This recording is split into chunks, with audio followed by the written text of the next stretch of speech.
Good morning, friends. One of the things that I learned in my training as a CSAT is a skill that I found to be helpful for pretty much every couple that is struggling to be connected, especially when you have young kids and there's kind of chaos. Or even if you don't have young kids, but you don't know where to start when there's a rift between you. And what that's called is called FANOS. And so FANOS is an acronym. It means to shed light, but when we use the acronym, it's basically an evening check-in that you can do with your loved one. And so here are the rules. One, you just go through your FANOS, and there's no response, there's no fixing, there's no anything. If you want to respond, then wait till the next day and say, hey, I was thinking about what you said last night, and I wondered if you'd like some input or suggestions. And they can say yes or no. But that can show that you're thinking about it, things like that. So we're just saying what we're feeling. We're just saying what needs to be said. It's literally 2 minutes a person. So one person goes through their FANOS and the other person then takes their time and goes through their FANOS. So it could be, 4 minutes tops.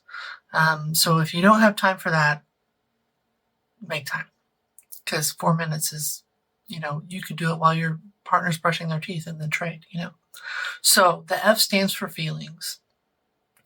So feeling can be, it's not just one feeling. It's like, hey, these are the things I'm feeling. I'm feeling stressed out about something at work, or I'm feeling worried about this thing with our kid. I'm feeling excited about this, our date night this week, whatever those things are. A is for affirmation or appreciation. So that's something that we might see that our partner has done that we appreciate or affirm. Hey, I really appreciate that you helped out with the dishes tonight. Or hey, thanks so much for being so cooperative while we're working on this project together. Or hey, I just noticed that you are really gentle with the kids when they were having a hard time and being a little rowdy. Whatever that affirmation can be. Hey, thank you so much for that. N is for our need. So what do we need from our partner in that time, in that moment, in that season? Now, sometimes the need can be something that's new, like, hey, I just realized that I really need X, Y, or Z from you. But it can also be a reinstated need that you've communicated in the past that is still important and the person has already been doing, or that maybe you expressed it and it hasn't happened yet. So, but being careful to express that need without shaming or criticizing and saying, hey, this is a thing that I still need that's still really important. O is for ownership. So that might be something like, hey, you know what? I was a little bit sharp with you earlier today, and I really wish I had done that differently.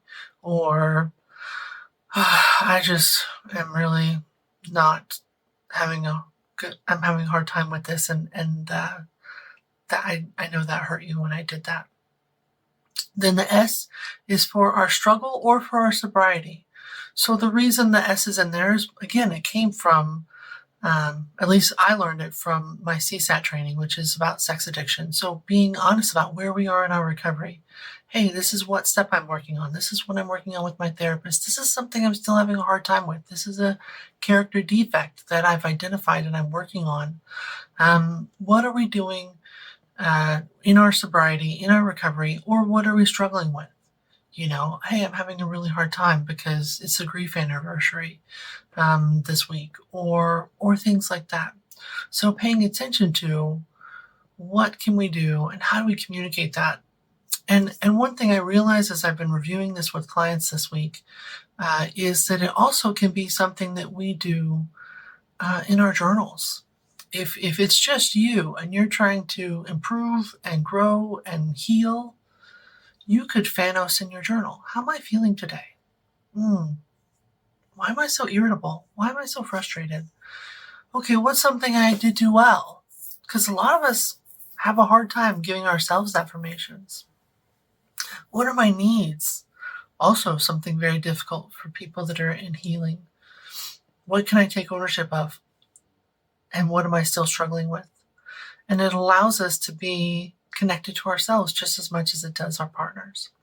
And so I encourage you to try to practice some FANOS with your partner. Now, in recovery, the designated initiator of FANOS is the person that's in recovery. So, for example, if you are a betrayed partner and your spouse is working their recovery, it's on their plate and their responsibility to initiate. Say, hey, FANOS. I want to do FANOS. What time is a good time? Okay, well, bedtime's, we tuck in the kids at 8 o'clock. I want some wind down time. So like 8:45, 9 o'clock. Could we do that? And that person initiates it. Says, hey, let's go ahead and do FANOS. Can we do that?